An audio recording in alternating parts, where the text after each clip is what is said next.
Hi mga moms! Kamusta?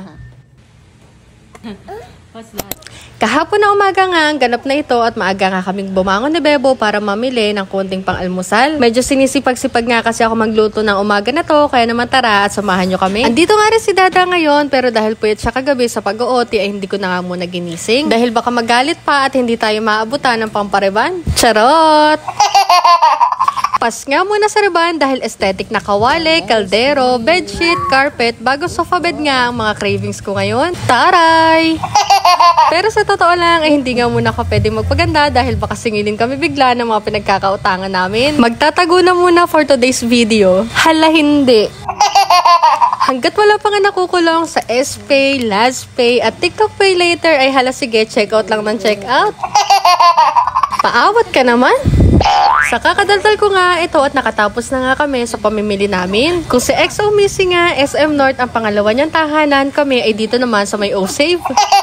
Mura lang kasi ang mga bilihin at walking distance nga lang dito sa amin, kaya halos every week ay nandito kami. Minsan nga rin kapag umaga ka nagpunta ay may pa buy one take one pa sila, kaya naman talaga nag-aabang-abang nga rin ang above na to.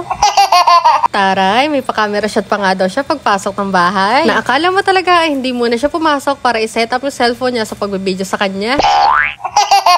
Ito nga lang pala yung mga pinamili namin dahil magluluto nga lang ako ng pancake waffle. Dahil dumating na nga itong aking mini electric waffle maker na galing lang din sa free sample. O diba, napaka-cute! Matagal ko na ngang amats to dahil mahilig nga lang din naman ako na magluluto ng mga pancake pang almusal. At habang nire-ready ko nga itong lulutuin ko, ayan nga at may bata sa ilalim ko na panay ang pagkakalat niya. Halos laging ganyan nga kami tuwing may ginagawa ako dito sa may kusina. Nahalip na mabilis ako matatapos sa gagawin ko ay talaga namang mapapatagal pa dahil magliligpit pa nga ako ng mga kinalat niya. Dahil first time ko nga magluluto dito sa waffle maker, ayan nga at sumobra ang paglalagay ko at talaga namang tumapon lang din yung iba dyan. Nasobrahan kasi ang pagka-excite ni ate mo girl. Pero all goods naman din at maganda nga siya paglutuan dahil non-stick na nga talaga namang buong-buo itong waffle ko. Hindi ko na naman nalagay yung cheese.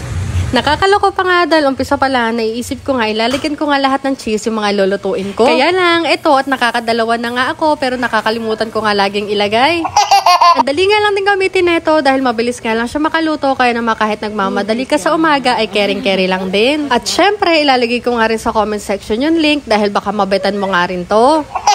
At nung makaluto na nga ako, ito at nagtimpla nga lang din ako ng iced coffee para naman talagang kompletong-kompleto na ang almusal ni ate mo girl. Mawala na talaga kayong mga chismosa sa buhay ko, wag na wag lang itong kape. Charot, walang mawawala, magpadami lang kayo dyan. Pinagising ko na nga rin pala si Dada kay Bebo dito para naman ito at makakain na nga rin kami. Panay pa nga pagaling ko na nagluto nga ako ng American breakfast, kaya ayan at hinahanapan nga raw ako ng itlog pati na rin ng bacon. Ay hala, American breakfast for edition lang pala to. O siya, at dahil busog na nga kami, ito na nga muna ulit for today. Follow for more!